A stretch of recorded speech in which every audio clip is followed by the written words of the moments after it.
இயேசு கிறிஸ்துவின் இனிய நாமத்தில் உங்கள் அனைவரையும் இந்த திருவிருந்து ஆராதனைக்கு இயேசு கிறிஸ்துவின் நாமத்திலே வாழ்த்தி வரவழைக்கிறேன். தேவன் நமக்கு நல்ல காரியங்கள் கடந்த மாதம் செய்து வந்திருக்கிறார், பாதுகாத்து வந்திருக்கிறார். இந்த கொரோனா வைரஸில் இருந்து விடுதலை கொடுத்து வந்திருக்கிறார். இந்த ஞாயிறன்று ஆகஸ்ட் முதல் ஞாயிறன்றும் ஆண்டவருக்கு நாம் மகிமை செலுத்துவோம், நன்றி செலுத்துவோம், அவரை துதிப்போம், அவரை ஆதரி. இந்த நேரத்துக்காக நாம் கர்த்தரை நோக்கி ஜெபம் செய்வோம். நேசிக்கிற அன்பின் ஆண்டவரே, இந்த காலை நேரத்துக்காக நாங்கள் நன்றி சொல்லுகிறோம். மறுபடியும் எங்கள் குடும்பங்களிலே இந்த திருவிருந்து ஆராதனை அனுசரிக்க நீர் கொடுத்த கிருபைக்காக நன்றி சொல்லுகிறோம். ஆண்டவரே, ஒவ்வொரு குடும்பத்தையும் ஆசீர்வதியும், தலைவர்களை நீர் ஆசீர்வதியும். இம்மட்டும் பாதுகாத்து வந்த தேவன் நம்மளையும் இனிமேலும் பாதுகாப்பார் என்று விசுவாசிக்கிறோம். இந்த கொரோனா வைரஸ் காலங்களிலே சபைக்கு செல்ல முடியாத நிலைமையில் நாங்கள் இருந்தாலும் குடும்பங்களிலே ஒன்று கூடி ஒரு மனமாக இந்த பரிசுத்த நற்கருணையை பகிர்ந்து கொள்ளும் போது உம்முடைய உடன்படிக்கைக்குள் கடந்து செல்ல நீர் கிருபை தாரும். இந்த நேரத்துக்காக நாங்கள் நன்றி சொல்லுகிறோம். துணி நேரத்தை உடைய கருத்திலே ஒப்பு கொடுக்கிறோம். துணி நடத்துகிற மகளே நீர் ஆசீர்வதிக்கும். ஆண்டவரே, உம்முடைய வார்த்தையை தியானிக்கும் போதும் எங்களோடு நீர் இடைப்படும். அடியை உடைய கருத்திலே ஒப்பு கொடுக்கிறேன். என் வாய் வார்த்தைகளும் இருதயத்தின் தியானம் உடைய சமூகத்திலே பிரீதியாக இருப்பதாக. ஆமென். அப்பா, இந்த நாளுக்காக நன்றி சுவாமி கர்த்தாவே. இந்த புதிய மாதத்துக்கு எங்களை வழி நடத்துங்க சுவாமி கர்த்தாவே. உங்கள் தேவ கிருபை அப்பா எங்களை ஆளுகை செய்யும்படியாக ஜெபிக்கிறோம் ஆண்டவரே. நன்றி செலுத்துகிறோம் ஆண்டவரே. எங்களுக்கு பலனை தாரும் ஆண்டவரே. உங்கள் பிரசன்னத்தால் நிரப்புங்க ஆண்டவரே. நன்றி ஆண்டவரே.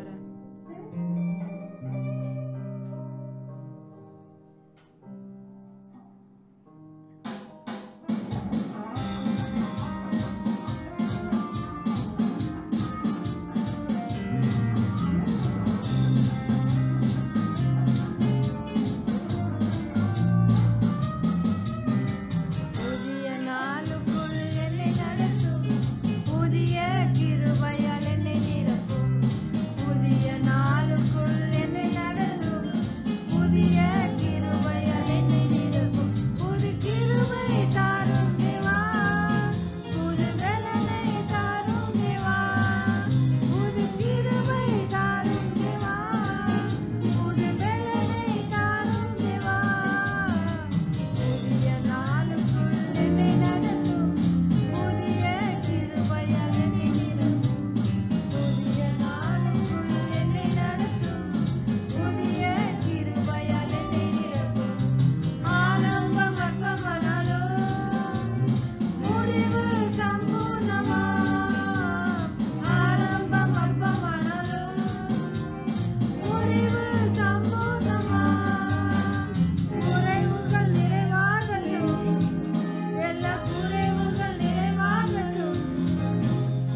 அபிஷேகம் தந்து வரங்களை ஈந்து பயன்பட செய்தீரே நன்றி ஐயா.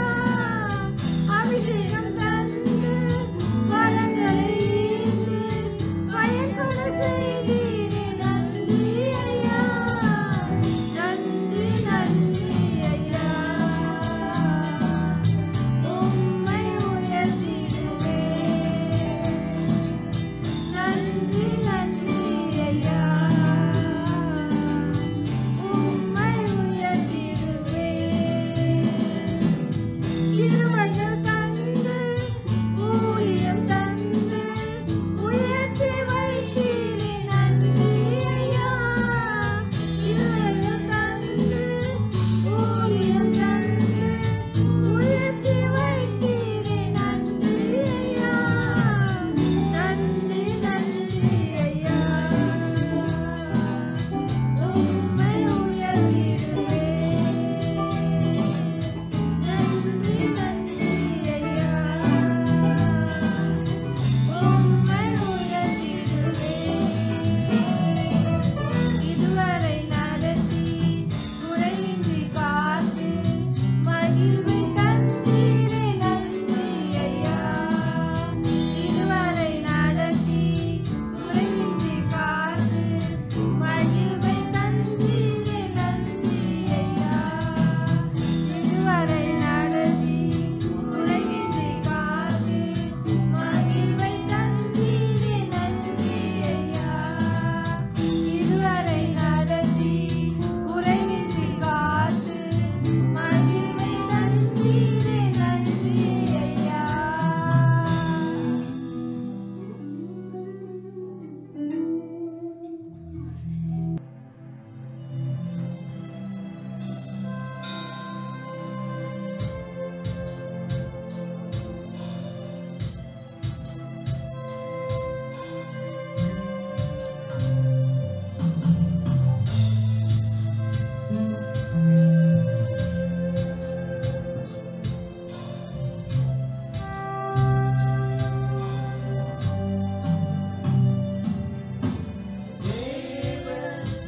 பிரசன்னமே இறங்கியே வந்திடுதே. தேவ பிரசன்னமே இறங்கியே வந்திடுதே. தேவனின் மகிமை நம்மையெல்லாம் பரிசுத்த ஸ்தலத்தில் மூடுதே. தேவனின் மகிமை நம்மையெல்லாம்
அன்பின் ஆண்டவரே, துதி நேரத்திலே எங்களோடு நீர் கடந்து வந்தீர்.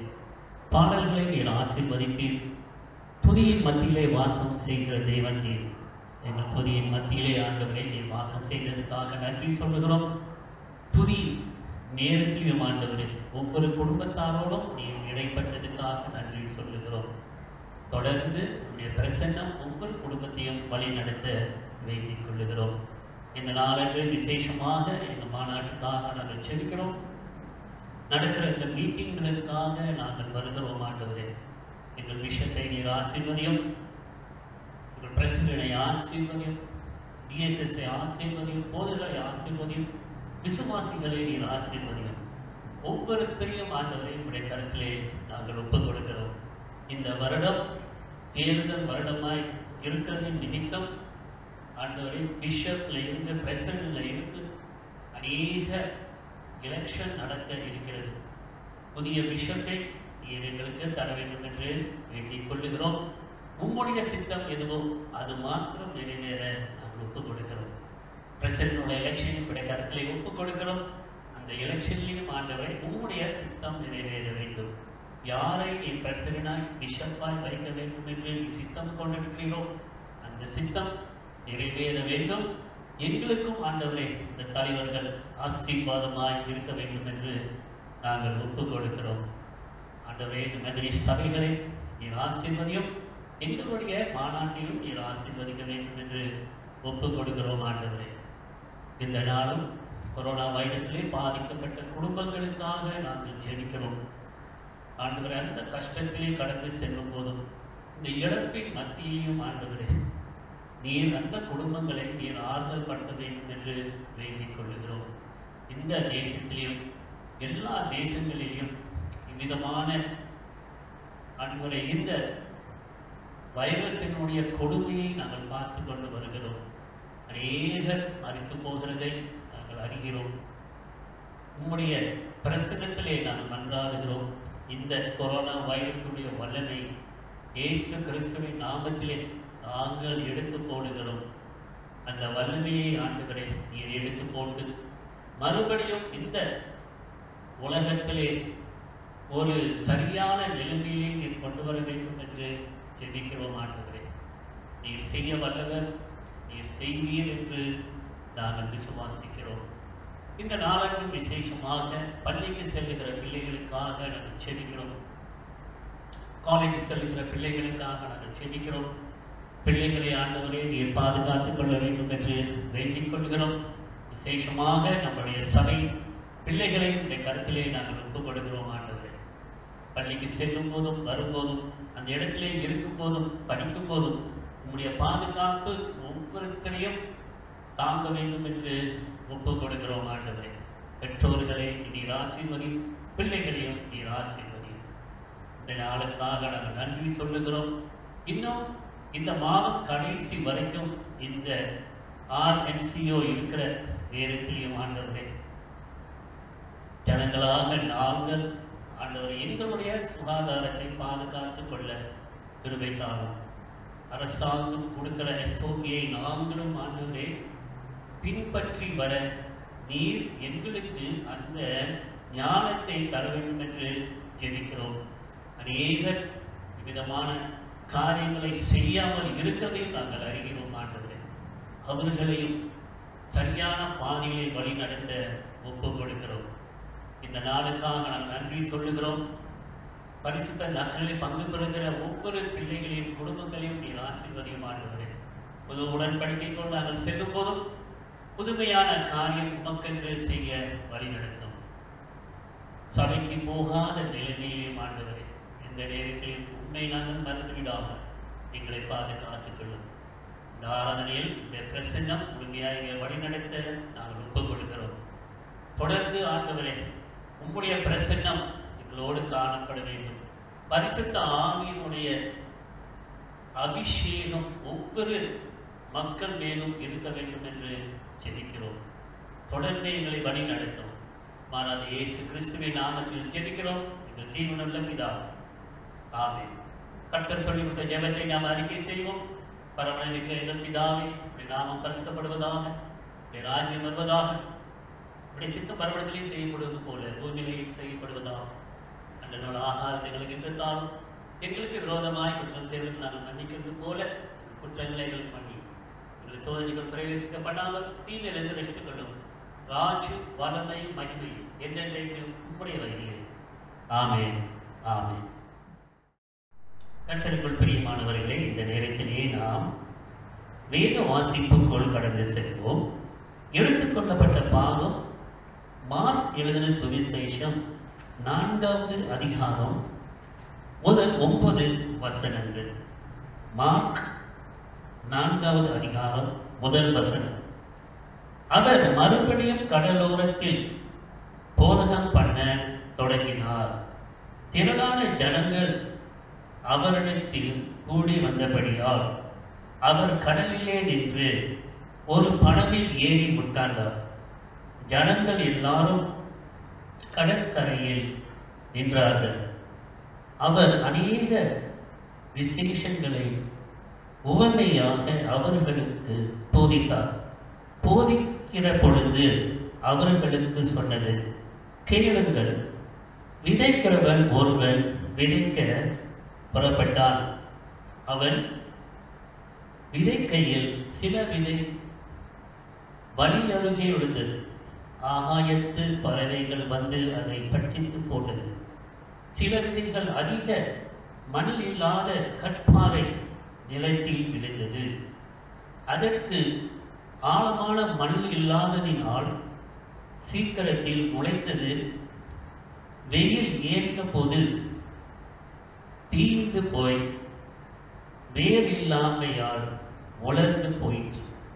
சில விதை முள்ளுள்ள இடங்களில் விழுந்தது. முள் வளர்ந்து அது பலன் கொடாதபடி அதை நெருக்கி போட்டது. சில விதை நல்ல நிலத்தில் விழுந்தது. ஓங்கி வளருகிற பயிராகி ஒன்று 30, ஒன்று 60, ஒன்று 100 பலன் தந்தது. கேட்கிறதற்கு காதுள்ளவன் கேட்க கடவன் என்று அவர்களுக்கு சொன்னார். ஆமென். Today's Bible reading is taken from the Gospel of Mark, chapter 4, the first 9 verses. Mark chapter 4. And again he began to teach by the sea, and a great multitude was gathered to him, so that he got into a boat and sat in it on the sea. And the whole multitude was in land facing the sea. Then he taught them many things by parable, and said to them in his teaching, Listen, behold, a sower went out to sow.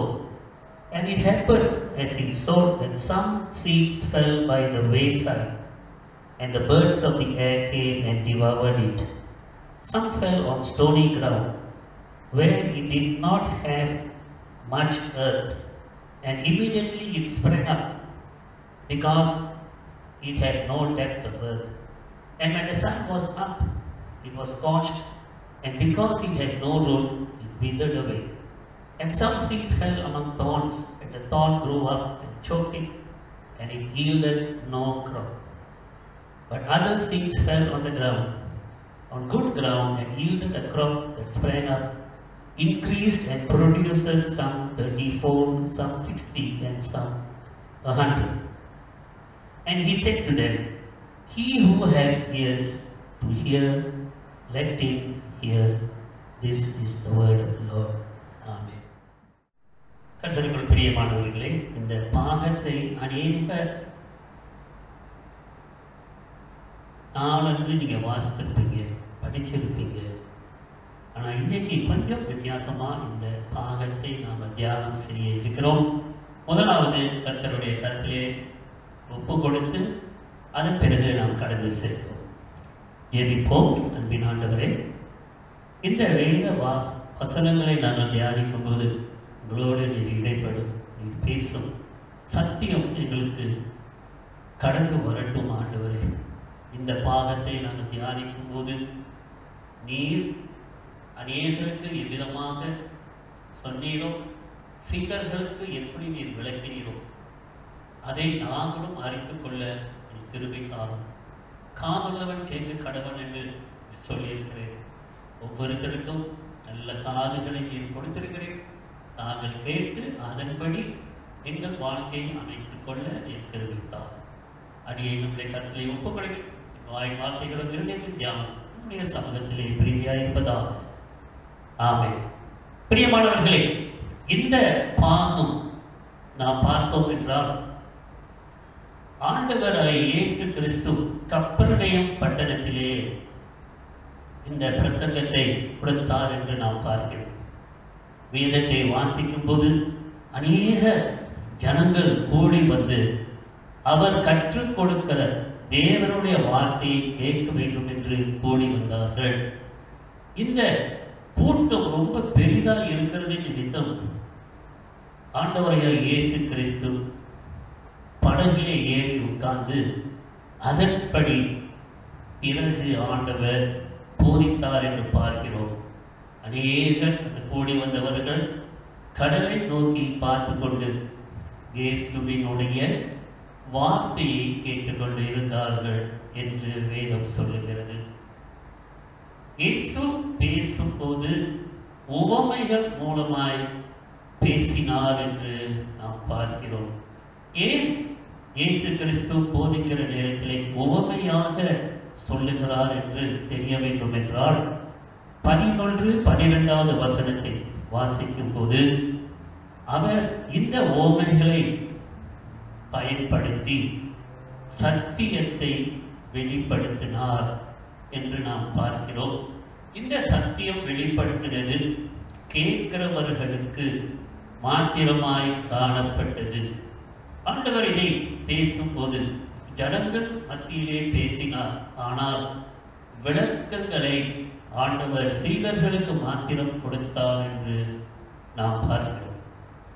இன்று நாம் இந்த ஓமையை குறித்து சில காரியங்களை நாம் தியானிக்க இருக்கிறோம். இந்த ஓமையை அநேகருக்கு சொன்னார் என்று வேதம் சொல்லுகிறது. இந்த ஓமையை ஆண்டவர் சொல்லும்போது அதில் உள்ள அர்த்தத்தை இன்று நாம் தியானிக்க சித்தம் கொண்டிருக்கிறோம். அநேகர் இந்த ஓமையை கேட்டார்கள், ஆண்டவருடைய சத்தியத்தை கேட்டார்கள். அவர் கொடுத்த உதாரணம் என்ன என்று சொன்னால், விதைக்கிறவனை குறித்து சொன்னார் என்று நாம் பார்க்கிறோம். அந்த காலங்களிலே ஃபேக்ட்ரிஸ்லாம் கிடையாது, ஆஃபீஸ்லாம் கிடையாது. எல்லாம் என்ன, விவசாயம் ஒன்று தான் செய்வாங்க. ஸோ விவசாயத்தை குறித்து பேசினால் இல்லை விதைக்கிறவனை குறித்து பேசினால் ஜனங்கள் சத்தியத்தை அறிந்து கொள்வார்கள் என்று அந்த காலத்திலே உள்ள நம்பிக்கை அப்படியாய் இருந்தது. ஸோ அந்த காலத்தில் உள்ள உதாரணத்தை சொல்லி ஆண்டவர் ஜனங்களுக்கு போதித்தார் என்று பார்க்கிறோம். என்ன சொல்லுகிறார்? விதைக்கிறவனை குறித்து சொல்லுகிறதை நாம் பார்க்கிறோம். இந்த விதைக்கிறவன் எதை விதைக்கிறான்? ஆண்டவருடைய வார்த்தையை விதைக்கிறான். ஏனென்றால் ஆண்டவருடைய ஆவியானவர் மூலமாய் இந்த வார்த்தை நம் மத்தியிலே வருகிறது. அநேகர் சொல்லலாம், பிரசங்கிக்கிறவங்க வார்த்தையை பற்றி சொல்லலாம், போதிக்கிறவங்க ஒரு மிஷனரி சொல்லலாம், இல்லை ஒரு பாடல் மூலமாய் சத்தியத்தை வெளிப்படுத்தலாம். ஆனால் ஆண்டவர் இந்த மாதிரி உதாரணங்களை கொடுத்து வெளிப்படுத்தினார் என்று பார்க்கிறோம். முதலாவது விதைக்கிறவனை பற்றி சொன்னார். இரண்டாவது அந்த விதையை பற்றி சொன்னார் என்று பார்க்கிறோம். The seed is the gospel of grace. கிருபையின் சத்தியமாய் இருக்கிறது இந்த விதைகள். நல்ல செய்திகளை ஆண்டவர் கொண்டு வருகிறார். அதே நேரத்திலே ஆண்டவர் நரகத்தை குறித்தும் பேசுகிறார் என்று நாம் பார்க்கிறோம். இவர் சொல்லுகிற இந்த விதையானது கனி கொடுக்கிற விதையாய் இருக்கிறது. நம்மளுடைய வாழ்க்கையில் நாம் கனி கொடுக்கிற பிள்ளைகளாய் நாம் காணப்படுகிறோம். The problem that was not the seed. அந்த விதையிலே பிரச்சனை இல்லை. இந்த பிரச்சனை எங்க இருந்தது? மண்ணிலே இருந்தது, நிலத்திலே இருந்தது. இந்த மண்ணானது மனிதனுடைய இருதயத்தை குறித்து சொல்லுகிறதாய் காணப்படுகிறது. எப்படி ஒரு மனிதன் இந்த சத்தியத்தை கேட்டு ஆண்டவருடைய வழிக்கு ஒப்பு கொடுக்கிறான் என்று இந்த ஓமை மூலமாய் நாம் அறிந்து கொள்ள வேண்டும். 4 விதமான காரியங்களை குறித்து ஆண்டவர் பேசினார். இந்த விதை விதைக்கப்பட்ட இடத்தை குறித்து ஆண்டவர் பேசுகிறதை நாம் பார்க்கிறோம். அவ்விதமாக மனிதனுடைய சிந்தை நிலைமை அப்படியாய் காணப்படுகிறது. சிலர் ஏற்றுக்கொள்ளுகிறார்கள், சிலர் ஏற்றுக்கொள்ளாமல் போகிறார்கள் என்று பார்க்கிறோம்.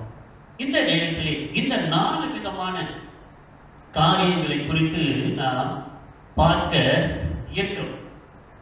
முதலாவது 4வது வசனமும் 15வது வசனம். 4வது வசனத்திலே ஆண்டவர் ஓமையை சொல்லுகிறார். 15வது வசனத்திலே அவர் அதனுடைய விளக்கங்களை அவருடைய சீடர்களுக்கு அப்போஸ்தலர்களுக்கு கொடுக்கிறார் என்று நாம் பார்க்கிறோம். முதலாவது இந்த விதை எங்க விழுந்தது? நடக்கிற பாதியிலே விழுந்தது என்று நாம் பார்க்கிறோம். அவன் விதைக்கையில் சில விதை வழி அருகே விழுந்தது என்று சொல்லுகிறது. அநேகர் சத்தியத்தை கேட்கிறாங்க, ஆனா அந்த சத்தியம் வழி அருகே காணப்படுகிறதை நாம் பார்க்கிறோம். The wayside refers to the narrow footpath that ran beside and through the fields. இங்க ஒரு பாதையில் நடந்து போகும்போது அநேகர் அதே பாதையை பயன்படுத்தி வரும்போது அதே இடத்துல அவங்க மிதிச்சு வரும்போது என்ன ஆகிறது? அந்த நடக்கிற அந்த பாதை கல்லு மாதிரி ஆகிறது.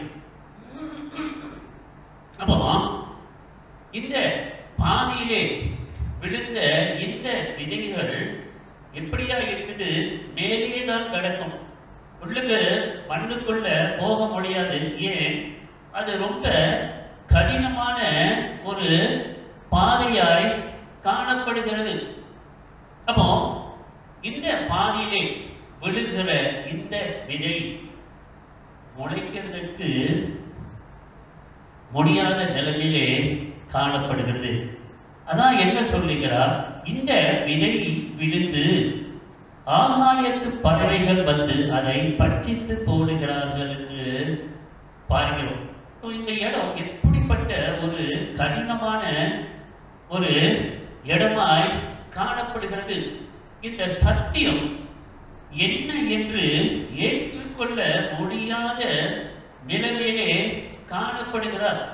மத்தேயு 13:19 என்ன சொல்லுகிறது? பட் who don't understand, தெரியாத ஒரு நிலைமையிலே இருக்கிறாங்க. ஸோ அப்படியா இருக்கும்போது ஆண்டவருடைய வார்த்தை அவரிடத்திலே கடந்து செல்லும் போது அவர்களுடைய இருதயம் கடினமான ஒரு இருதயமாய் இருக்கிறது. அதன் நிமித்தம் சத்தியத்தை அவர்கள் ஏற்றுக்கொள்ள முடியலை. அந்த சத்தியமான செய்திகள் அவங்களுடைய சிந்தையிலே உள்ளுக்கு போக முடியாத ஒரு நிலைமையிலே இருக்கிறாங்க. ஏனென்றால் அவங்க பாவ வாழ்க்கையிலே இருக்கிறாங்க. அப்படியா இருக்கும்போது எப்படியாக இந்த வார்த்தை அவருடைய சிந்தையிலே கிரியை செய்கிறதாய் இருக்கிறது? முதலாவது நான் பார்க்கும்போது இட்ஸ் அ க்ளோஸ் மைண்ட். நீங்க என்ன சொன்னாலும் சரி, எப்படி சொன்னாலும் சரி, சில நேரத்தில் சொல்லுவாங்க, நான் இவ்வளவு சொல்லிட்டு இருக்கிறேன் உங்க புத்திக்கு ஏகலையான்னு சொல்லுவாங்க. அப்படிப்பட்ட ஒரு நிலைமையில தான் இருக்கிறாங்க. சொல்ல சொல்ல அவங்களுடைய சிந்தையிலே அது ஒரு கிரியும் செய்வது கிடையாது. அதன் மூலமாய் அவர்களுக்கு எந்த ஆசீர்வாதமும் கிடையாது. சொல்றவங்களுக்கு தான் வாய் வலிக்கும். அவங்க மைண்ட் என்ன செய்து க்ளோஸ் பண்ணி இருக்குது. கேட்க மாட்டாங்கன்னு இல்லை, அவங்க கேட்க இஷ்டம் இல்லாதவர்களாய் இருக்காங்க. ஆனா கிறிஸ்தவங்க அப்படின்னு சொல்லிக்குவாங்க. அப்போ இந்த விதை விதைக்கிற நேரத்திலே என்ன செய்கிறது? இந்த விதையை விதைக்கிற அந்த இடத்துல இருந்து சாத்தானும் அவனுடைய கூட்டங்களும் வந்து என்ன செய்யறாங்க? அதை உடனே எடுத்துட்டு போயிடுறாங்க. சிந்தைக்குள்ள போறதுக்கு முன்னாலே அவங்க அதை எடுத்துட்டு போறதை நான் பார்க்கிறேன். அப்போ பென்லிஸ்டிக் மீட்டிங் போவாங்க, எல்லா மீட்டிங்கும் போவாங்க, மோகன்லாசரஸ் மீட்டிங் போவாங்க, எல்லா மீட்டிங் போவாங்க. ஆனால் அது சத்தியமா இருந்தாலும் அவர்கள் என்ன செய்யறதில்லை, ஏற்றுக்கொள்ளுகிறது இல்லை. அவங்க கூப்பிட்டாங்கன்ட்டு நான் போறேன், இவங்க சொன்னாங்கன்ட்டு நான் போறேன். ஆனா போயிட்டு வந்த பிறகு வாழ்க்கையிலே ஒரு மாற்றமும் இல்லை. அந்த சத்தியமும் என்ன சொல்லுவாங்க? நல்லா இருந்துச்சுன்னு தான் சொல்லுவாங்க. ஆனா அந்த நல்லா இருந்ததை பின்பற்ற மாட்டாங்க. ஏன்? சிந்தை அடைக்கப்பட்டு இருக்கிறது.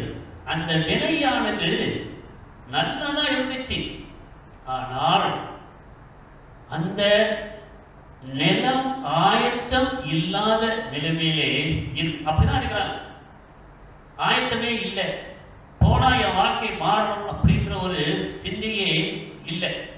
The seed could not penetrate the soil. அந்த விதை ஆழமாக அந்த நிலத்திலே அந்த பாதையிலே போக முடியலை. அதன் நிமித்தம் என்ன இருக்குது? அது முளைத்து வருகிறதற்கு வழியே இல்லை. There could be no life. அங்க ஒரு ஜீவனே இல்லை. அங்க ஒரு கனி கொடுக்கிற ஒரு வாழ்க்கையே இல்லை. அவங்க சிந்தை அப்படியே தொலைந்து போய் அப்படியே அலைமோதி கொண்டு இருக்கிறதை நாம் பார்க்கிறோம்.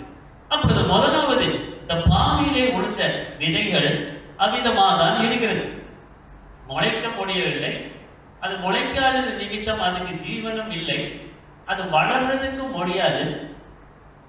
அது வளர முடியாத நிமித்தம் கனி கொடுக்கவும் முடியாது. அது ஒரு வீணாக போன ஒரு சிந்தையாய் இருக்கிறது. அநேகர் இப்ப அப்படிதான் இருக்கிறார். ஆண்டவருடைய வார்த்தையை கேட்கிறாங்க. நம்ம இந்த 7 சபைகளை குறித்து பேசும்போது முடிவிலே ஆண்டவர் என்ன சொல்றாரு? காதுள்ளவன் கேட்க கடவன் என்று சொல்றார். அப்போ இந்த மாதிரி க்ளோஸ் மைண்ட், சிந்தை மூடப்பட்டவங்க என்ன செய்வாங்க? காதை வச்சு கேட்கவே மாட்டாங்க. அதான் கடைசியா ஆண்டவர் சொல்றாரு, காதுள்ளவன் கேட்க கடவன் அப்படின்னு சொல்றாரு. ஸோ முதலாவது என்ன பார்க்கிறோம் என்று சொன்னால், ஒரு க்ளோஸ் மைண்ட், அப்படியே மூடிப்பட்ட ஒரு சிந்தையாக இருக்கிறது. அவங்களுடைய மூளையிலையும் எதையாவது நம்ம சொன்னா கூட ஏறாத ஒரு நிலைமையாய் காணப்படுகிறது. அப்படியாக கிறிஸ்தவர்கள் இருக்கக்கூடாது. இரண்டாவது இடத்தை நாம் பார்த்தோம். வசனம் 5-6 வரைக்கும் நாம் வாசிக்கிறோம். அதனுடைய விளக்கம் 16-17 வரைக்கும் கொடுக்கப்பட்டு இருக்கிறதை நாம் பார்க்கிறோம். இரண்டாவது காரியம், ஒரு கன்ஃபியூஸ்ட் மைண்ட். எப்படி இருக்கிறது? ஒரு சரியான ஒரு நிலைமையிலே இல்லாம தடுமாறிக்கொண்டு இருக்கிற ஒரு mind. The stony places are common. இந்த கட்பாறையான இடங்கள் பலஸ்தீன் தேசத்திலே நிறைய இருக்கிறது. அது என்ன செய்வாங்க? அந்த இடத்திலே சில இடங்களிலே என்ன இருக்கும்? மேலே கொஞ்சம் மண்ணு இருக்கும். அந்த மண்ணு எப்படியா இருக்கும்? ஆழமா இருக்காது. ஏன்னா கட்பாறையினாலே எந்தெந்த இடத்துல கொஞ்சம் ஒரு குழி மாதிரி இருக்குதோ அந்தந்த இடத்திலே இந்த மண்ணு இருக்கும். 5வது வசனம் என்ன சொல்லுது? சில விதை அதிக மண்ணில்லாத கட்பாறை நிலத்தில் விழுந்தது, அதற்கு ஆழமான மண் இல்லாததினாலே சீக்கிரத்தில் முளைத்தது. இந்த வசனம் கேட்கும் போது என்ன செய்யறாங்க? சீக்கிரத்தில் அதை ஏற்றுக்கொள்கிறதாய் காணப்படுகிறாங்க. அப்போ அது என்ன செய்து சீக்கிரத்திலே அது முளைத்து வருகிறதை நாம் பார்க்கிறோம். ஆனால் அதன் பிறகு முளைத்து வந்த பிறகு வெயில் ஏறின போதோ தீர்ந்து போய் வேர் இல்லாமையால் உலர்ந்து போகிறதை நாம் பார்க்கிறோம். அப்படியாக இரண்டாவது விதமான ஒரு இருதயம், ஒரு சிந்தை இப்படியாக தான் இருக்கு. கேட்பாங்க, கொஞ்ச நேரத்துக்கு சந்தோஷப்படுவாங்க. ஆனா வளர்றதுக்கு முன்பதாகவே சூரியன் வரும், நிறைய பிரச்சனைகள் வரும், இவ்விதமான காரியங்கள் வரும்போது அப்படியே தளர்ந்து போய்விடுவார்கள் என்று நாம் பார்க்கிறோம். இந்த விதமான ஜனங்கள் எப்படியா இருப்பாங்க? சீக்கிரத்திலே கேட்பாங்க, அதே நேரத்திலே சீக்கிரத்திலே மறந்து விடுவாங்க. எப்படியா அவங்க கேட்பாங்க? சந்தோஷமாய் கேட்பாங்க. ஏன்? அவங்க கேட்கறதுக்கு ஒரு நோக்கம் இருக்கும். அநேகர் என்ன சொல்லுவாங்க? வியாதியிலே இருப்பாங்க, இல்ல வேதனையிலே இருப்பாங்க, கஷ்டங்களிலே இருப்பாங்க, பண பிரச்சனையிலே இருப்பாங்க. அப்ப யாராவது போய் சத்தியத்தை அவங்களிடத்திலே சொல்லும் போது அவங்க ஏற்றுக்குவாங்க, ஜெபிப்பாங்க. ஆனா அந்த சுகம், அந்த பிரச்சனையிலிருந்து விடுதலை கிடைத்த பிறகு உடனே திரும்பி போகிறவர்களாய் காணப்படுவாங்க. இந்த காலங்களிலே அநேகர் இப்படிப்பட்டவங்க இருக்கிறாங்க என்று நாம் தெரிந்து கொள்ள வேண்டும். ஏதாவது நன்மை கிடைக்கும் அப்படின்ட்டு வருவாங்க, வந்து அந்த நன்மை கிடைத்த பிறகு உடனே போயிடுவாங்க. ஏன்? உலகம் அழைக்கிறதை நாம் பார்க்கிறோம். அப்போ இப்படிப்பட்டவங்க எப்படியா இருக்கிறாங்க? ரொம்ப ஒரு கன்ஃபியூஸா இருக்கிறாங்க. இது சத்தியமா? இதை கேட்கலாமா? இப்படி செய்யலாமா? அதை செய்யலாமா? வேதம் இப்படி சொல்லுது, இப்படியா நம்ம செய்யலாமா அப்படின்னு சொல்லிட்டு ஒரு குழப்பத்திலே இருப்பவர்களாய் காணப்படுறாங்க. A difficult time make a genuine lasting break with your sins. பாவங்களில் இருந்து நிரந்தரமாக விடுதலை பெறாதவர்களாய் இருக்கிறாங்க. மத்தேயு 16:24 இங்க வாசித்து பாருங்க. அவங்க என்ன செய்வாங்க? யாராவது ஏதாவது ஒன்று சொல்லிட்டா, இல்ல அவங்கள பார்த்து சிரிச்சிட்டா, இல்ல அவங்கள பார்த்து நகைச்சிட்டா என்ன செய்வாங்க? அவங்களுக்கு ரொம்ப ஒரு கோபம் வந்துடும். அவங்களுடைய வாழ்க்கையிலிருந்து அவங்க என்ன செய்யறாங்க? மாறி மித்தவர்கள் சொல்றதை கேட்டு போய்விடுவதை நாம் பார்க்கிறோம். இப்போது நான் ஒரு காரியம் நான் என்ன சொல்றேன், don't let others control your action.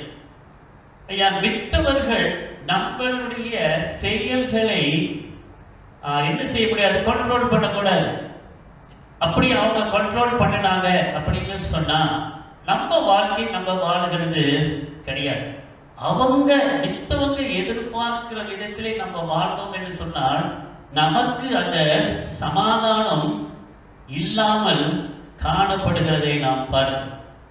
ஆண்டவர் மேலே விசுவாசத்தை வைத்து கடந்து செல்லுகிற ஒரு வாழ்க்கை நம்மளுடைய வாழ்க்கையா இருக்கணும். எந்த நேரத்திலும் நம்மளுக்கு ஒரு சலசலப்பு வரக்கூடாது. அதே நேரத்திலே ஆண்டவருடைய வார்த்தை கொஞ்ச நேரம் இருக்கும், அதன் பிறகு போய்விடும். பிரச்சனை வரும்போது அது போய்விடும். அதான் வேதம் சொல்லுகிறது, வெயில் வரும்போது வேறு இல்லாத நிலைமையிலே அப்படியே துருங்கி போய்விடுது என்று பார்க்கிறோம். அப்போ நாம் எப்படி இருக்கணும், வேதத்தை கேட்டு அதிலே வேரூன்றி இருக்கிறவர்களாய் காணப்பட வேண்டும். வேதம் இப்படியாய் சொல்லுகிறது, வேர் இல்லாமையால் உலர்ந்து போகிறது. எந்த காரியத்தை நாம் செஞ்சால் ஆழமான வேருடைய வழியிலே நாம் செய்ய வேண்டும். இந்த மாதிரி கிறிஸ்தவர்கள் எப்படிப்பட்டவர்களாய் காணப்படுகிறார்கள், பின்வாங்கி போறவர்களாய் காணப்படுவார்கள். they are known as carnal Christians. சரீர விதத்திலே கிறிஸ்தவர்களாய் இருக்கிறாங்க, ஆவிக்குரிய ரீதியிலே ஒன்றுமே இல்லாம இருக்கிறாங்க. அதனாலே இவ்விதமான காரியங்கள் வாழ்க்கையிலே நடக்கும் போது ஆண்டவரை விட்டு ஓடி விடுகிறதை நாம் பார்க்கிறோம். அப்படியே உலர்ந்து போகிற ஒரு நிலைமை அவருடைய வாழ்க்கையிலே காணப்படுகிறது. ஏன்? சத்தியத்தை கேட்டார்கள், ஆனால் சத்தியத்திலே ஆழமாக வாழ்க்கையை அமைக்காத நிலைமையிலே இவ்விதமான காரியம் நடந்திருக்கு. அப்படி என்று சொன்னால் அவங்க ரொம்ப ஒரு கன்ஃபியூஸான ஒரு இதிலே இருப்பாங்க. கன்ஃபியூஷன் அப்படின்ட்டு வரும்போது என்ன பாதிக்கிறது, நம்முடைய விசுவாசம் பாதிக்கப்படுகிறது. நம்பிக்கை ஆண்டவர் மேலே வைத்திருக்கிற ஒரு நட்பு பாதிக்கப்படுகிறதை நாம் பார்க்கிறோம். ஏன்? சரீர பிரகாரமான காரியங்கள் அப்படியாக இருக்கிறார்கள் என்று நாம் பார்க்கிறோம். 1-2 கொரிந்தியர் 5:17 நீங்கள் வாசித்து பாருங்க. ஆண்டவர் வாழ்க்கையை மாற்றினார் என்று சொன்னால் அது முழுமையாக எப்பொழுதும் மாற்றுகிறவராக இருக்கிறார். அது நிலைத்து நிற்கிறதாய் இருக்கும். நாம் கீழே விழுந்து விடலாம், ஆனாலும் கீழே விழுந்த பிறகும் நாம் எழுந்து நிற்கிறவர்களாய் காணப்படுவோம். அதனாலே அருமையான தேவ பிள்ளைகளே, கன்ஃபியூஸ் ஆயிடாதீங்க. ஏதும் ஆண்டவருடைய வார்த்தையை வேறொன்று நடக்கிறவர்களாய் காணப்பட வேண்டும். அடுத்தாப்புல 3வது விதமான காரியத்தை பார்த்தோம் என்று சொன்னால் 7வது வசனம், அதனுடைய விளக்கம் 18-19 கொடுக்கப்பட்டு இருக்கிறதை நாம் பார்க்கிறோம். The cluttered mind அப்படின்னா நிறைய பிரச்சனை காரியங்கள் மனதைக்குள்ளே இருக்குது. 7வது வசனம் இப்படி சொல்லுது, சில விதை முள்ளுள்ள இடங்களில் விழுந்தது, முள் வளர்ந்து அது பலன் கொடாதபடி அதை நெருங்கி போட்டு. எனக்கு ஒரு உதாரணம் சொல்றேன். அந்த காலத்துல நம்ம எஸ்டேட்லாம் வேலை செய்யும்போது என்ன செய்வோம், செடிகள் சாயோர் செடிகள் நட்டி வைப்போம். ஏன்னா பெரிய பங்களா ஒன்று கொடுத்துருப்பாங்க, நிறைய நிலம் சுற்றி இருக்கும். அப்போ நாங்கள் என்ன செய்வது, அந்த காலத்திலே பால் வெட்டுவாங்க, பால் மரம் வெட்டுவாங்க. அந்த பாலை எடுத்துட்டு என்ன செய்வாங்க, கட்டி ஆக்குவாங்க. அதுக்கு ஒரு தொட்டி இருக்கு. ஸோ அதை சில நாட்களுக்கு பிறகு அமுதமாக என்ன செய்வாங்க, இந்த கட்டிப்பாலை செய்கிறது இல்லை, அந்த மிஷினில் போட்டு அரைக்கணும், அதை காய வைக்கணும், நெருப்பு போட்டு புகையில காய வைக்கணும், இதெல்லாம் செய்யணும் அப்படின்னு சொல்லிட்டு என்ன செஞ்சாங்க, அந்த தொட்டியில பாலை கட்டியாக்குறதை விட்டுட்டாங்க. அப்போ இந்த பெட்டி மோசமாக இருக்கும். ஸோ நாங்கள் என்ன செய்வோம், எடுத்துக்கொண்டு எங்களுடைய வீட்டில் போட்டுட்டு மண் அதில் இருந்து கொட்டி இதை செய்வோம். ஆனால் பாருங்க, எங்க எஸ்டேட் பக்கத்தில் ஒரு கோழி பண்ணை இருக்கு.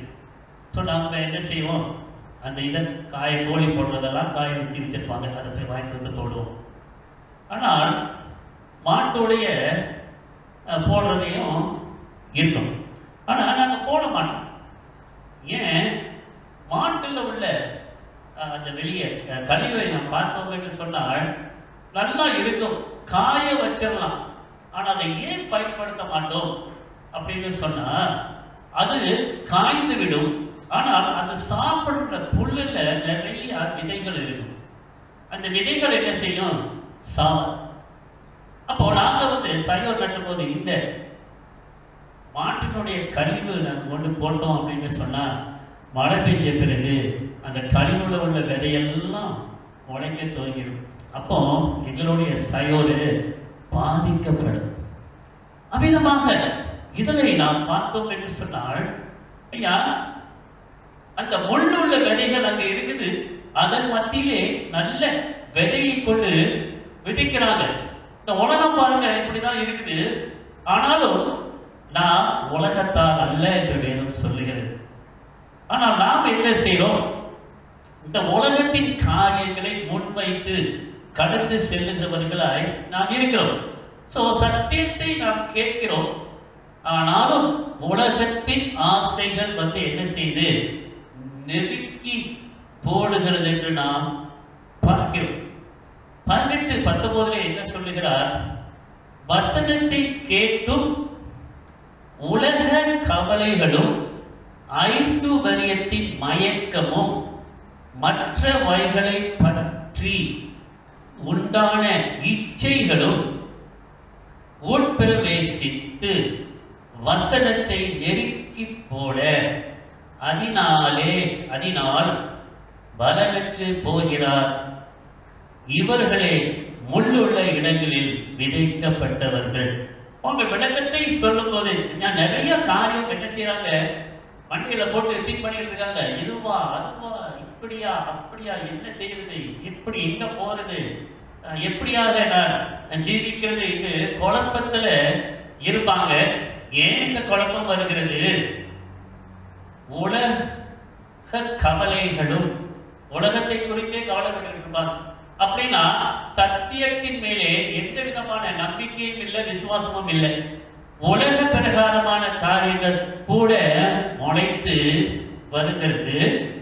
ஐசுவரியத்தின் மயக்கம், ஐயா சம்பாதிக்கணும் சம்பாதிக்கணும் ஓடுவாங்க. சில பேர் 2 வேலை செய்வாங்க, 2 வேலை செய்வாங்க, கடைச்சி வருவாங்க. வேதத்தை படிக்கிறதுக்கு நேரம் இல்லை, ஜெபிக்கிறதுக்கு நேரம் இல்லை. அப்போ ஆண்டவர் மேலே, அவருடைய சத்தியத்தின் மேலே உள்ள விசுவாசம் உலகத்தின் காரியங்களில் கவனம் செலுத்துகிற பிள்ளைகளாய் இருக்கிறாங்க. அப்போ வேதத்தை விட்டுவிட்டு உலகத்தின் காரியங்களை செய்கிறவர்களாய் இருக்கிறாங்க. அடுத்தாப்புல என்ன சொல்லு, மற்றவைகளை பற்றி உண்டாக்குகிற இச்சைகள். கண்ணு பார்க்குறது, அது எல்லாம் வேணும், இது நல்லா இருக்கு, கண்ணு பார்க்கறது எல்லாம். பிரசங்கி என்ன சொல்றாரு, நான் அந்த உலகத்துல இருக்கும்போது என் கண்ணு என்னென்ன பார்க்குதோ அதை எல்லாத்தையும் நான் அனுபவிச்சேன் அப்படின்ட்டு சொல்லுகிறதை நாம் பார்க்கிறோம். அப்படியாக இந்த காலத்துல உள்ளவங்க கவலையிலே இருக்கிறாங்க, ஐசுவரியத்திலே மயக்கி போய் இருக்கிறாங்க, இச்சைகளுக்கு இடம் கொடுத்து கொண்டு இருக்கிறாங்க, வசனத்தை நெருக்கி போட. அப்போ இந்த இடத்துல விழுந்த விதைகள் முள்ளு ஓட சேர்ந்து முளைத்து வருகிறது. இந்த 18ஆம் வசனத்திலே சொல்லப்பட்ட காரியங்கள் இந்த உலகத்திலே நிறைய நடந்து கொண்டு வருகிறதை நாம் பார்க்கிறோம். அங்க ஓடுறாங்க, இங்க ஓடுறாங்க, இதுல காசு சம்பாதிக்கணும், அதுல காசு சம்பாதிக்கணும், நான் இப்படி இருக்கணும், வீடு வாங்கணும், காடி வாங்கணும். இந்த முள்ளுதான் என்ன செய்து நம்மளுடைய வாழ்க்கையை அழித்து போட்டு கொண்டு இருக்கிறதை உணர்கிறவர்களாய் காணப்படுவோம். யார் உலகத்துக்கான காரியங்கள் செய்ய வேண்டுமா? ஆண்டவர் பிரியப்படுகிற காரியங்கள் நாம் செய்ய வேண்டுமா? இப்படிப்பட்ட ஜனங்கள் உண்மையாகவே ரட்சிக்கப்பட்டு இருக்கிறார்களா இல்லையா தெரியாது. ஆனால் நான் விசுவாசிக்கிறேன், இவங்கெல்லாம் இன்னும் ரட்சிக்கப்படவே இல்லை. ஏன்னா அந்த முள்ளு நிறைய வந்து அவங்களுடைய விசுவாசத்தை எல்லாம் நெருக்கி போட்டு கனி இல்லாத ஒரு வாழ்க்கையிலே கடந்து சென்று கொண்டு இருக்கிறாங்க. நிறைய ஐஸ்வர்யம் காசு இருந்தா அது ஒரு ஆசீர்வாதம் இல்ல, நிறைய சொத்து பத்துகள் இருந்தா அது ஒரு ஆசீர்வாதம் அப்படின்ட்டு எண்ணுகிறவர்கள் இந்த காலங்களிலே அநேகர் இருக்கிறாங்க. இந்த மாதிரி ஜனங்கள் பின்வாங்கி போய் ஆண்டவருடைய சித்தத்துக்கு மாறாக இருக்கிறார்கள் என்று நான் விசுவாசிக்கிறேன். அப்படி என்று சொன்னால் சரீர விதமான காரியங்களிலே அவர்கள் ஈடுபட்டு கொண்டு இருக்கிறதை நாம் பார்க்கிறோம். இப்படிப்பட்டவர்கள் வாழ்க்கையிலே கனியே இல்லாமல் இருக்கும். கொலோசியர் 3ஆம் அதிகாரம் முதல் 10 வசனங்களை வாசித்து பாருங்க. 1 யோவான் 2வது அதிகாரம் 15வது வசனத்தை வாசித்து பாருங்க. இப்படிப்பட்டவர்களாய் நாம் இருக்கவே கூடாது. 4வது விதமான ஜனங்கள் the cultivated mind, நல்ல கனி கொடுக்கிற ஒரு சிந்தை உள்ளவர்களாய் இருக்கிறாங்க. 8வது வசனம் 20வது வசனம் 8வது வசனம் இப்படியாய் சொல்லுகிறது, சில விதை நல்ல நிலத்தில் விழுந்தது, ஓங்கி வளருகிற பயிராகி 1 30, 1 60, 1 100 பலன் தந்தது என்று வேதம் சொல்லுகிறது. 20வது வசனத்தை வாசிக்கும் போது இப்படிப்பட்டவர்கள் ஆண்டவர் நம்மிடத்திலே எப்படியாக எதிர்பார்க்கிறார்? வசனத்தை கேட்டு அதை ஏற்றுக்கொண்டு 1 30, 1 60, 1 100 பலன் கொடுக்கிறார்கள். இவர்களே நல்ல நிலத்தை விதைக்கப்பட்டவர்கள் என்று சொன்னார் என்று நாம் பார்க்கிறோம். என்ன செய்யறாங்க? கேட்கிறாங்க.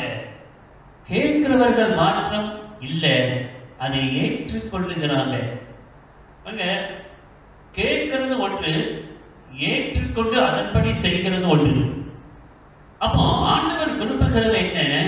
ஐயா, சொல்லப்பட்ட சத்தியம் அந்த விதையை விதைக்கிறாங்க. அந்த விதையை என்ன செய்யணும்? கேட்கணும். முதலாவது என்ன செய்யணும்? மண்ணு நல்லா இருக்கணும். மண்ணை என்ன செஞ்சிருக்கணும்? உழுதா மாடை வச்சு இழுப்பாங்க, என்னென்னமோலாம் செஞ்சு அந்த சாயிலை என்ன செய்வாங்க? மெதுவாக்குவாங்க. இந்த மாதிரி ஆயத்தங்கள்லாம் இருக்கும். அப்போ நம்மளுடைய வாழ்க்கையிலே இந்த விதை விதைக்கப்பட வேண்டும் என்று சொன்னால் அந்த நிலம் எப்படியா இருக்கணும்? நல்லதாய் இருக்கணும். நல்ல உழுது சரிப்படுத்தின நிலமாய் இருக்கணும். அதிலே நல்ல உரம் போட்டு பயன்படுத்தின நிலமாய் இருக்கணும். அப்போ இந்த விதையை விதிக்கும் போது அதை கேட்டு, கேட்கறது மாத்திரமல்ல, அதை ஏற்றுக்கொள்ளுகிற நேரத்திலே அதன்படி நாம் ஜீவிக்கிற நாட்களிலே ஆண்டவர் பெரிய ஆசீர்வாதத்தை கொடுப்பார் என்று விசுவாசிக்கிறேன். அதன் பிறகு கேட்டு அதன்படி நாம் ஜீவிக்கும் போது 1 30, 1 60, 1 100 பலன் கொடுக்கிறார்கள். இவர்களே நல்ல நிலத்தை விதைக்கப்பட்டவர்கள் என்றார்.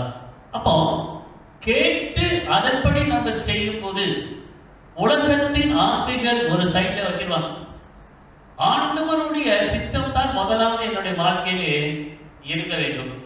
ஆண்டவர் எனக்கு எல்லாத்தையும் செய்து முடிப்பார்.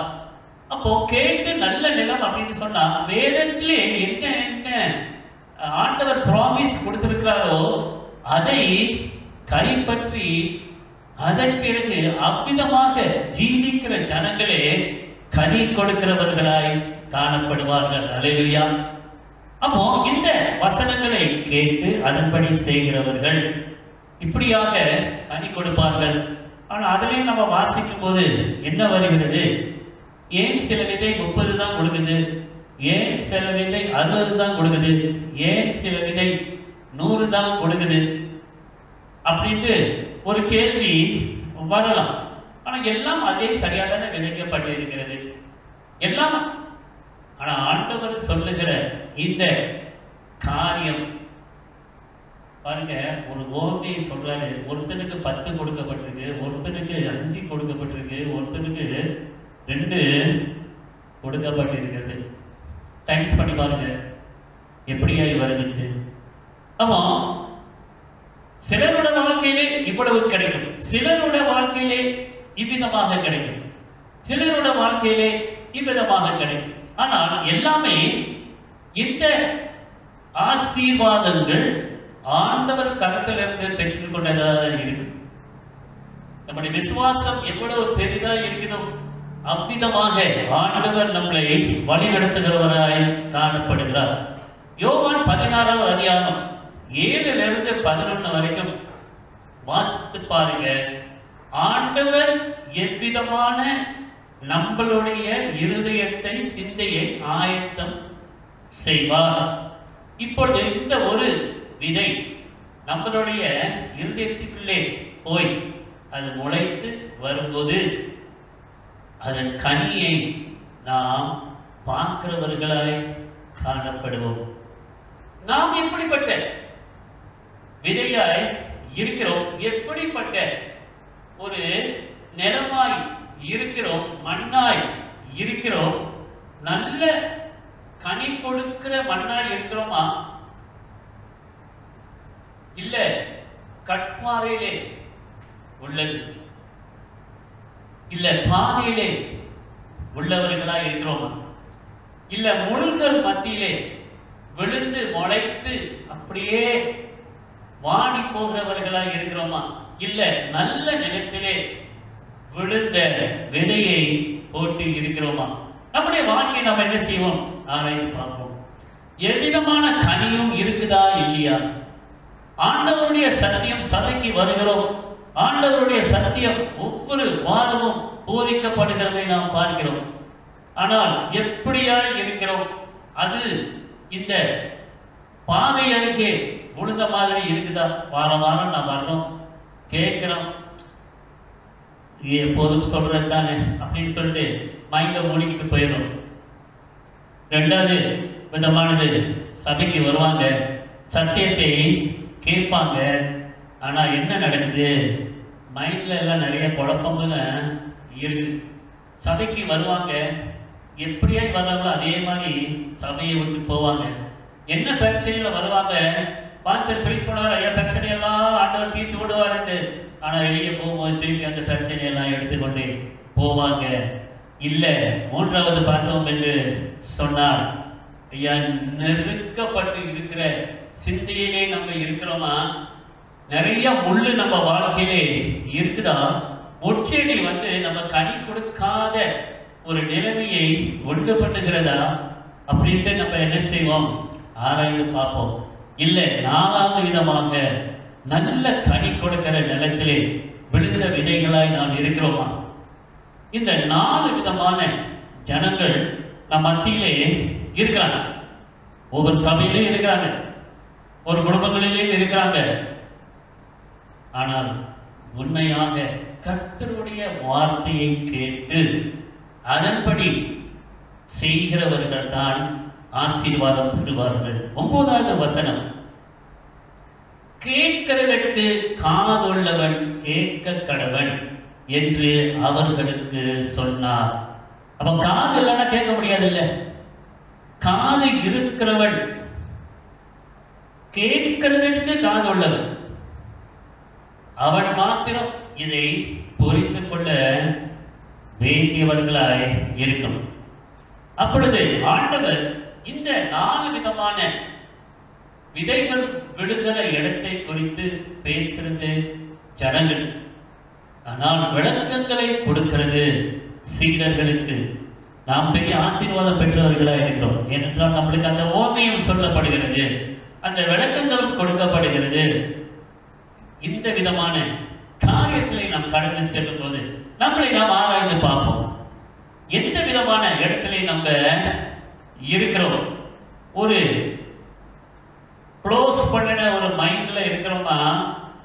இல்ல ஐயா, ரெண்டாவது என்ன சொல்லியிருக்கிறேன் ஐயா, ஒரு நிலை இல்லாத ஒரு கன்ஃபியூஸ்ட் மைண்ட்ல நம்ம இருக்கிறோமா? இல்ல நிறைய காரியங்கள் நம்மை வந்து நெருக்குகிற சிந்தையை வச்சிருக்கிறோமா? இல்ல ஆசீர்வாதமான கனி கொடுக்கிற ஒரு சிந்தையை நாம் வைத்திருக்கிறோமா? இன்று நாம் ஆராய்ந்து பார்ப்போம். நம்மளுடைய வாழ்க்கை எப்படியா இருக்கிறது? நம்மளுடைய ஜீவியம் எப்படியா இருக்கிறது? சபைக்கு வர 4 மாதத்துக்கு மேலே ஆகிறது, வர முடியல. ஆனா வீட்டில இருந்து நம்ம என்ன செய்யறோம்? வேதத்தை படிக்கிறோமா? ஜெபம் பண்ணுகிறோமா? இல்ல ஞாயிற்றுக்கிழமை ஆராதனை இன்டர்நெட்ல போடப்படுகிறது, அதை நாம் பின்பற்றுகிறோமா? இல்ல பரவாயில்ல, இப்பதான் சபைக்கு போக வேண்டியது இல்லையா, அதனால பரவாயில்ல, நான் இப்படியே ஜீவித்துக் கொண்டு இருக்கிறேன், அப்படியான சிந்தை நம்மிடத்துல இருக்குதா? அப்படின்னு சொன்னா அந்த வாழ்க்கையை நாம் சரிப்படுத்தி நடக்கிறவர்களாய் காணப்பட வேண்டும். ஆண்டவரை எப்பொழுதும் எந்த நிலைமையிலும் எந்த சூழ்நிலையிலும் தேடுகிற பிள்ளைகளாய் காணப்பட வேண்டும். வேதத்தை நல்ல படித்து அந்த வேதத்தின் மூலமாய் நாம் கிறிஸ்தவ ஜீவியத்திலே வேரூன்றி நடக்கிறவர்களாய் காணப்பட வேண்டும். தேவன் ஒவ்வொருத்தரையும் ஆசீர்வதிப்பாராக. இந்த ஆராதனையில் கடந்து செல்லுகிற ஒவ்வொரு குடும்பங்களையும் கர்த்தர் ஆசீர்வதிப்பாராக. ஜெபிப்போம். அன்பின் ஆண்டவரே, இந்த 4 விதமான மண்ணை குறித்து நாங்கள் தியானம் செய்தோம். உங்களுடைய பிள்ளைகள் ஆண்டவரை முதலாவது அல்ல, இரண்டாவது அல்ல, மூன்றாவது அல்ல, கனி கொடுக்கிற நல்ல நிலத்திலே விழுந்த பிள்ளைகளாய் காணப்பட வேண்டிக் கொள்ளுகிறோம். 30, 60, 100 கனி கொடுக்கிற ஜீவியத்திலே உடைய பிள்ளைகள் கவனம் செலுத்தி உலகத்தின் ஆசாபாசங்களை ஒதுக்கி வைத்துவிட்டு உமக்கென்று மாத்திரம் ஜீவிக்கிற பிள்ளைகளாய் எங்களை வழிநடத்த நாங்கள் ஒப்பு கொடுக்கிறோம். இந்த சத்தியத்தை கேட்ட ஒவ்வொரு பிள்ளைகளுக்காக நாங்கள் நன்றி சொல்லுகிறோம். அதே நேரத்திலையும் ஆண்டவரே, பரிசுத்த நட்புகளில் பங்கு பெறுகிற ஒவ்வொரு பிள்ளைகளையும் உங்களுடைய கருத்திலே நாங்கள் ஒப்பு கொடுக்கிறோம். ஏனோதானோ என்று ஆண்டவரே இந்த பந்தியிலே பங்கு பெறாமல் பயபக்தியோடு பங்கு பெற நீர் ஒவ்வொரு குடும்பத்துக்கும் ஒவ்வொரு குடும்ப தலைவர்களுக்கும் நீர் கருணை காட்ட நாங்கள் ஒப்பு கொடுக்கிறோம். ஆண்டவரே, இது உங்களுடைய சரீரம், உங்களுடைய ரத்தம். நாங்கள் பானம் பண்ணும் பொழுது ஆண்டவரே, நீர் சிலுவையிலே தொங்கி எங்களுக்காக மரித்ததை நாங்கள் நினைவு கூர்ந்து அதன்படி நாங்கள் செய்யும் போது எங்களுக்கு ஆண்டவரை பெரிய ஆசீர்வாதத்தை கொடுக்கிறவராய் காணப்படுகிறது. இந்த நேரத்துக்காக நன்றி சொல்லுகிறோம். இப்படி சத்தியத்துக்காக நாங்கள் நன்றி சொல்லுகிறோம். தொடர்ந்து ஒவ்வொரு குடும்பங்களையும் பரிசுத்தங்கள் பங்கு பெறும்போதும் உங்களுடைய பிரசன்னம் அவர்களோடு இருக்க வேண்டும் என்று வேண்டிக் கொள்ளுகிறோம். வழி நடத்தும் மாறாத இயேசு கிறிஸ்துவின் நாமத்தில் ஜெபிக்கிறோம் எங்கள் ஜீவனுள்ள பிதாவே. ஆமென், ஆமென். கர்த்தருக்குள் பிரியமானவர்களே, நாம் எல்லாம் பரிசுத்த நாட்களில் பங்கு பெற ஆயத்தமாக இருப்போம் என்று நான் விசுவாசிக்கிறேன். இந்த நேரத்திலே இந்த ஆராதனையில் கடந்து செல்லும் போதும் அடியை வாசிக்கிறேன். நீங்கள் எல்லாரும் பின்வர வேண்டும் என்று வேண்டிக் கொள்ளப்படுகிறீர்கள். உங்களுடைய அப்பமும் உங்களுடைய ஜூஸும் ரெடியாக இருக்கும் என்று நான் விசுவாசிக்கிறேன். நாம் அந்த ஆராதனைக்குள்ளே கடந்து செல்வதற்கு முன்பதாக விசுவாச பிரமாணத்தை நாம் அறிக்கையிடுவோம். வானத்தையும் பூமியையும் படைத்த சர்வ வல்லமையுள்ள பிதாவாகிய தேவனை விசுவாசிக்கிறேன். அவருடைய ஒரே குமாரனாகிய நம்முடைய நாதர் இயேசு கிறிஸ்துவையும் விசுவாசிக்கிறேன். அவர் பரிசுத்த ஆவியினாலே கன்னிமரியாள் இடத்தில் உட்பவித்து பிறந்தார். பொந்தியு பிலாத்துவின் காலத்தில் பாடுபட்டு சிலுவையில் அறைந்து மரித்து அடக்கம் பண்ணப்பட்டு 3ஆம் நாள் மரித்தோரிடத்தில் இருந்து எழுந்தருளினார். பரலோகத்துக்கேறி சர்வ வல்லமையுள்ள பிதாவாகிய தேவனுடைய வலது பாசத்திலே வீற்றிருக்கிறார். அவ்விடத்தில் இருந்து உயிருள்ளோரையும் மரித்தோரையும் நியாயம் தீர்க்க வருவார். பரிசுத்த ஆவியும் விசுவாசிக்கிறேன். பொதுவாயிருக்கிற பரிசுத்த சபையும் பரிசுத்தவான்களுடைய ஐக்கியமும் பாவ மன்னிப்பும் சரீர உயிர்த்தெழுதலும் நித்திய ஜீவனம் உண்டென்று விசுவாசிக்கிறேன். ஆமென், ஆமென். ஆயத்தமாய் இருப்போம். மாறி மாறி வாசித்தல். உங்கள் இருதயத்தை உயர்த்துங்கள். எங்கள் இருதயத்தை உயர்த்துகிறோம். நம்முடைய கர்த்தராகிய தேவனுக்கு ஸ்தோத்திரம் செலுத்த கடவோம். அப்படியே செய்வது தகுதியும் நீதியுமாய் இருக்கிறது. கர்த்தாவே, பரிசுத்த பிதாவே, சர்வ வல்லமையுள்ள நித்திய தேவனே, நாங்கள் எக்காலத்திலும் எவ்விடத்திலும் உமக்கு ஸ்தோத்திரம் செலுத்துகிறது தகுதியும் நீதியும் எங்களுக்கு விசேஷித்த கடமையுமாய் இருக்கிறது. ஆதலால் தூதரோடும் பரமசபை அனைத்தோடும் நாங்கள் உமது மகிமையுள்ள நாமத்தை புகழ்ந்து மேன்மைப்படுத்தி எல்லாரும், சேனைகளின் கர்த்தராகிய தேவனே, நீர் பரிசுத்தர், பரிசுத்தர், பரிசுத்தர், வானமும் பூமியும் உமது மகிமையால் நிறைந்திருக்கின்றன. உன்னதமானவர் ஆகிய தேவருக்கே மகிமை உண்டாவதாக என்று இடைவிடாமல் உம்மை சோஸ்திரிக்கிறோம். ஆமென்.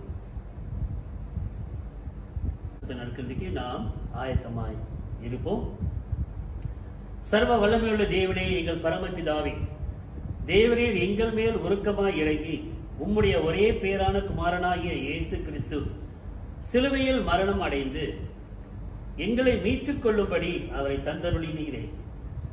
அவர் சிலுவையிலே ஒரே தரம் தம்மை தாமே ஏக பலியாக ஒப்பு கொடுத்து சர்வ லோகத்தின் பாவங்களையும் நிவர்த்தி செய்வதற்கு நிறைவும் பூரணமும் போன்றதுமான பலியை செலுத்தினதும் அல்லாமல் தமது அருமையான மரணத்தை என்றென்றும் நினைவூட்டும் ஞாபகத்தை நியமித்து தாம் திரும்ப வரும் அளவும் நாங்கள் அதை அனுசரித்து வரும்படி தமது பரிசுத்த சுவிசேஷத்தில் கட்டளையிட்டு அருளினீரே.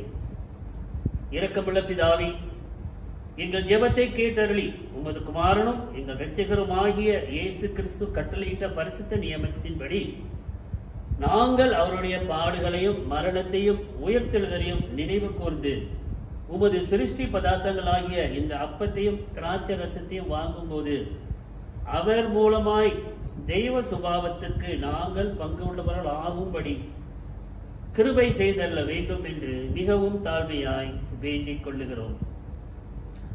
அவர் தாம் காட்டிக் கொடுக்கப்பட்ட அந்த ராத்திரியிலே அப்பத்தை எடுத்து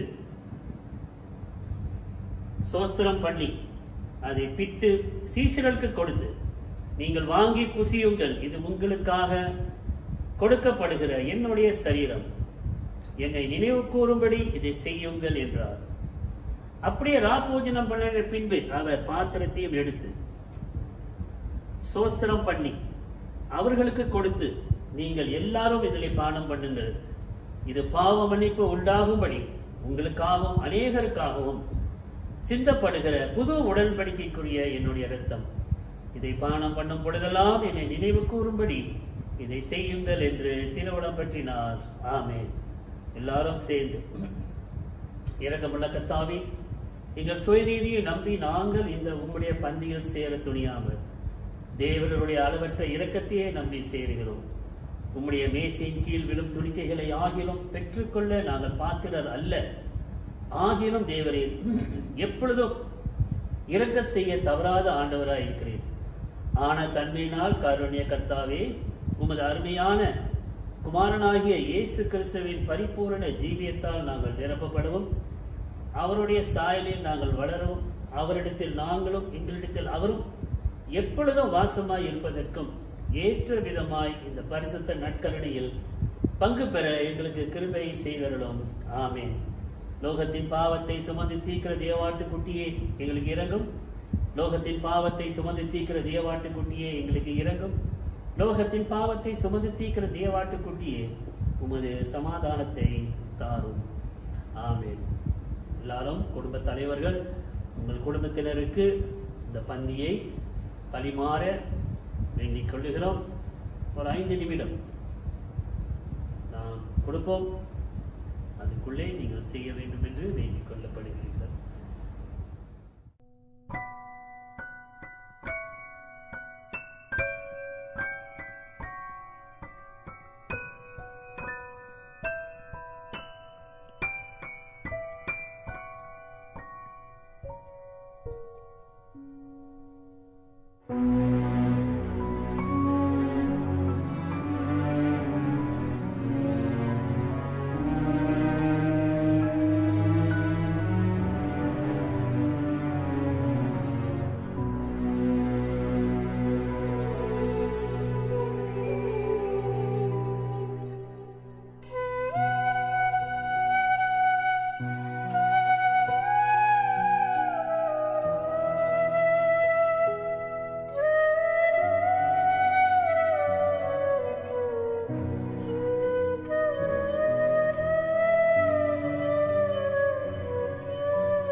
Hi friends, Voices of Borneo presents Land of the Hornbills, presented by the Joshuas.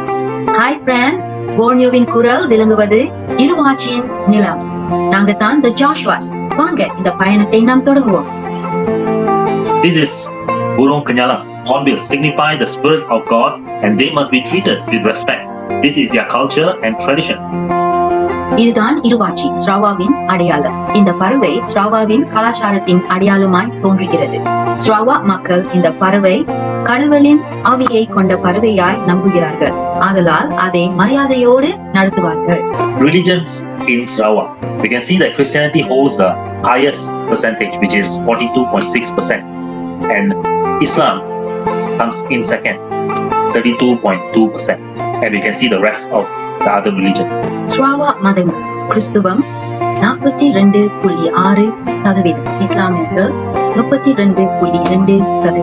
மித்த மதங்களை நீங்கள் பார்த்துக்கொள்ளுங்கள். Places that we have served in Sarawak from 2016 till this year. We are based in Miri. 2016 ஆண்டு தொடங்கி இந்த ஆண்டு வரை நாங்கள் பணியேற்றிய இடங்கள் நாங்கள் மீரியில் வசிக்கிறோம். Currently, we are serving in Huayan Methodist Church, Miri. I am helping out in pioneering the BM service, pastoring the Iban community around Pokok and Pujuk Corner. My wife is helping out in church school. தற்போது நாங்கள் மீரி ஹுவாயன் Methodist தேவாலயத்தில் சேவை செய்கிறோம். நான் PM ஆராதனையில் முன்னோடியாக இருக்கிறேன். இந்த ஈபான் சமூகத்திற்கு நான் மெய்ப்பனாய் இருக்கிறேன். என் மனைவி சபை பள்ளியில் உதவியாய் இருக்கிறார். Our BM Sunday service is like this. எங்கள் பிஎம் ஞாயிறின் சேவை. This is our BM ministry community service during the MCO period.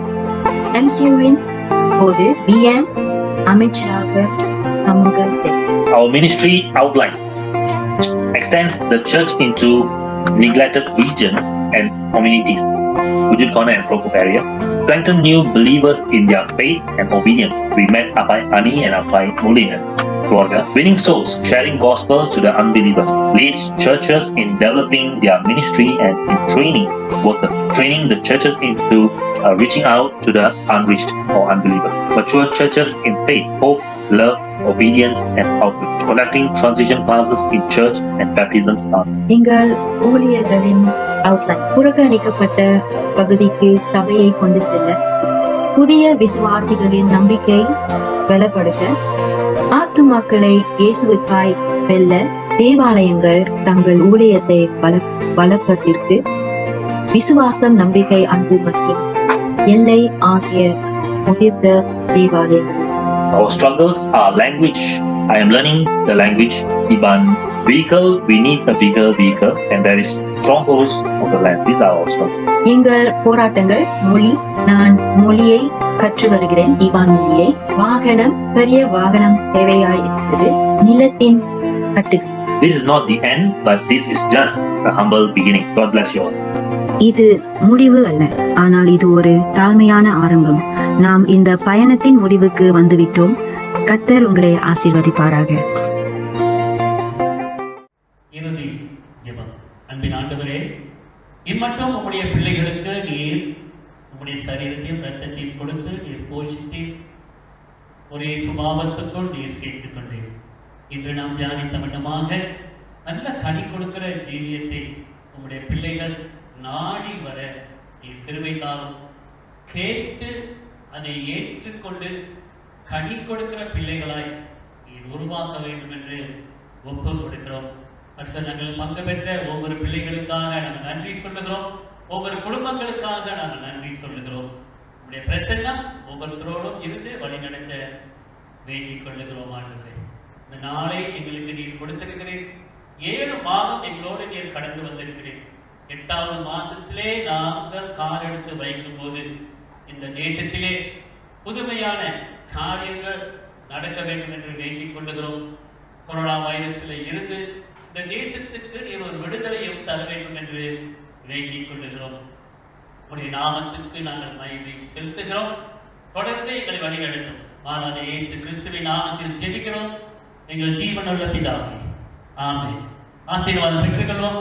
நம்முடைய கர்த்தராகிய இயேசு கிறிஸ்துவுடைய கிருபை, பிதாவாகிய தேவனுடைய அன்பு, பரிசுத்த ஆவியோட அந்யோன்ய ஐக்கியமும், தேவ வழிநடத்தும் தேவ சமாதானம் நம் அனைவரோடும் கூட இப்பொழுதும் எப்பொழுதும் சதா காலங்களில் இருப்பதாக. ஆமென். எல்லாரும் சேர்ந்து என் ஆத்மாவே கர்த்தரை ஸ்தோத்திரி, என் முழு உள்ளமை பரிசுத்த நாமத்தை ஸ்தோத்திரி. என் ஆத்மாவே கர்த்தரை ஸ்தோத்திரி, கர்த்தர் செய்த சகல உபகாரங்களையும் மறவாதே.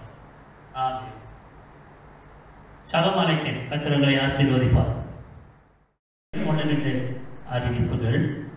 இந்த மாதமும் இவ்விதமாக சபையிலே ஆராதனை நடத்தப்படாது. இந்த மாதம் கடைசி வரைக்கும் இவ்விதமாக ஆராதனைகள் நடத்தப்பட வேண்டும். அப்படியா இருக்க வேண்டும். ஏனென்றால் இந்த கொரோனா வைரஸினுடைய இந்த சிச்சுவேஷன் வந்து கொஞ்சம் இம்ப்ரூவ் பண்ணி வந்துச்சு அப்படின்னு சொன்னால் அதன் பிறகு நாம் மறுபடியும் சபை ஆராதனையை தொடர்ந்து விடுவோம். ஆனாலும் அநேக கண்டிஷன்ஸ் இருக்கிறது. அதை பின்வரும் நாட்களிலே உங்களுக்கு நான் அறிவிக்கிறவனாய் காணப்படுகிறேன். தொடர்ந்து வழி நடத்தும் ஆண்டவருடைய பிரசன்னம் உங்கள் அனைவரோடும் கூட இருக்க வேண்டும் என்று வேண்டிக் கொள்கிறேன். கர்த்தருடைய நாமத்துக்கு ஸ்தோத்திரம். ஆமென்.